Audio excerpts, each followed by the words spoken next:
Hi everyone! In this video, I'll show you how to set up the Screencast keys add-on in Blender. Let's get started. First, go to Google and search for Screencast keys for Blender. Download the add-on file from a reliable source and save it to your computer. Click on Edit, then select Preferences.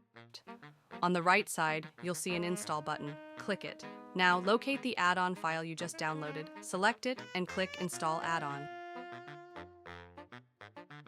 Once installed, search for the add-on by typing its name, Screencast Keys, in the search bar. When it appears, tick the checkbox next to it to enable it. Finally, press N on your keyboard to bring up the side panel. On the right-hand side, locate and select the Screencast Keys tab. Tick the checkbox to activate it. Now, you're all set.